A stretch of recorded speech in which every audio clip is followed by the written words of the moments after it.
Hi, today in front of you Realme Pad Mini, and I'll show you how to install a phone keyboard on this device.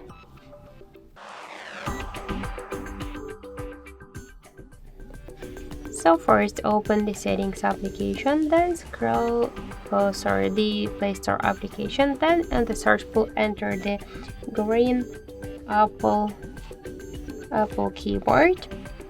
So now we should get this first application, that's why tap the install button and wait a couple of seconds.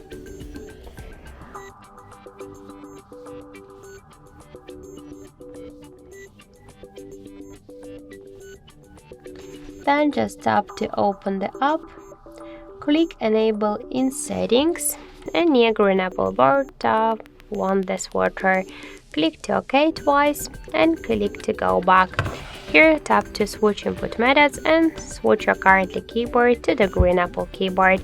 So now the process is finished. Let's check our new keyboard, and we can see that it's so close to the iPhone 1 as all of the emojis.